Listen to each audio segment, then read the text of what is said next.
નમસ્કાર, સમય મિત્ર ન્યૂઝમાં આપનું સ્વાગત છે। હું પૂજા। હવે સમાચાર જોઈએ વિસ્તારથી।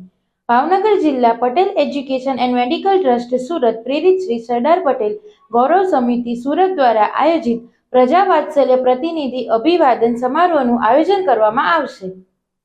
સુરતમાં વસતા પાટીદાર સમાજ દ્વારા શ્રી સરદાર પટેલ ગૌરવ સમિતિ સુરતના આયોજન હેઠળ પ્રજા વાત્સલ્ય પ્રતિનિધિ અભિવાદન સમારોહ યોજવામાં આવી રહ્યો છે।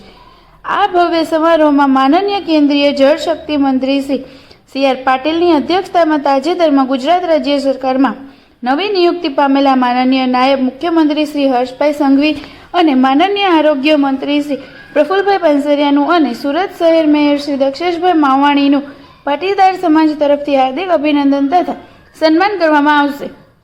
આ પ્રસંગે સમાજના વિવિધ ક્ષેત્રે કાર્યરત સંસ્થાઓ જેવી કે શૈક્ષણિક સંસ્થાઓ, મેડિકલ એસોસિએશન, ઔદ્યોગિક સંસ્થાઓ, સામાજિક સંસ્થાઓ, બિલ્ડર્સ એસોસિએશન જેવી 200 જેટલી સંસ્થાઓ મળી આ યુવા મંત્રીશ્રીને ઉત્સાહભેર અભિવાદન આપશે, જેથી તેઓ રાજ્ય અને સમાજના વિકાસમાં વધુ ઉર્જા અને પ્રતિબદ્ધતાથી સેવા આપી શકે। આ કાર્યક્રમનો મુખ્ય હેતુ છે આ કાર્યક્રમમાં માનનીય નાયબ મુખ્યમંત્રી શ્રી હર્ષભાઈ સંઘવી, માનનીય આરોગ્ય મંત્રી શ્રી પ્રફુલભાઈ પાનસરિયા અને સુરત મહાનગરપાલિકાના મેયર શ્રી દક્ષેશભાઈ માવાણીની ઉપસ્થિતિને કાર્યક્રમને ગૌરવપૂર્ણ બનાવશે। આ કાર્યક્રમ પાટીદાર સમાજની એકતા, સમાજ સેવા અને રાષ્ટ્રીય ઉત્કર્ષના વિચારને વધુ બળ આપશે। શ્રી ભાવનગર પટેલ લેવા એજ્યુકેશન ટ્રસ્ટ અને મેડિકલ રિસર્ચ સેન્ટર પ્રેરિત શ્રી સરદાર પટેલ ગૌરવ સમિતિ દ્વારા તારીખ 14/11/2025ના રોજ લસકાણાની અંદર જેબી કાર સંકુલનની અંદર ભારતીય જનતા પાર્ટીના ગુજરાતના ભૂતપૂર્વ પ્રમુખ સી.આર. પાટીલ સાહેબ અને હાલમાં જોળ સરતના પાણીના વોટર રિસોર્સિસના મિનિસ્ટર એવા સી.આર. પાટીલ સાહેબની અધ્યક્ષતાની અંદર ગુજરાત રાજ્યના નવા નિયુક્ત ઉપમુખ્યમંત્રી શ્રી હર્ષભાઈ સંઘવી, આરોગ્ય મંત્રી શ્રી પ્રફુલભાઈ, સુરત શહેરના મેયર શ્રી દક્ષેશભાઈ માવાણીનો અભિવાદનનો કાર્યક્રમનું આયોજન કરવામાં આવ્યું છે।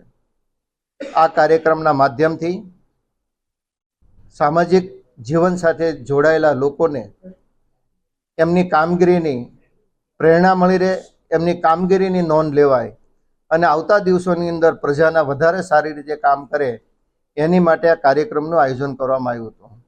ફક્ત 11 તારીખે આ કાર્યક્રમ નક્કી કરવામાં આવ્યો અને 14 તારીખે એટલે 3 દિવસની અંદર આ કાર્યક્રમનું આયોજન કરવામાં આવ્યું અને આ કાર્યક્રમની જાહેરાત કોઈ સંસ્થાના બેનર નીચે નથી, ફક્ત જગ્યાના અને લોકોના સહયોગથી આ કાર્યક્રમનું આયોજન કરવામાં આવ્યું છે અને 200 કરતાં વધારે સંસ્થાઓ આ કાર્યક્રમની અંદર આ શ્રી ઉપમુખ્યમંત્રી શ્રી હર્ષભાઈ સંઘવી, આરોગ્ય મંત્રી શ્રી પ્રફુલભાઈ અને સુરત શહેરના પ્રથમ નાગરિક અને મેયર એવા દક્ષેશભાઈ માવાણીનું અભિવાદન કરવા માટે સહમતિ આપી છે।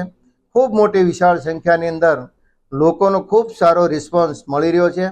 અલગ અલગ વિસ્તારોની અંદર લોકોએ સામેથી મળીને મિટિંગો કરી અને પોતે આવવા માટેની સહમતિ પણ દર્શાવી છે।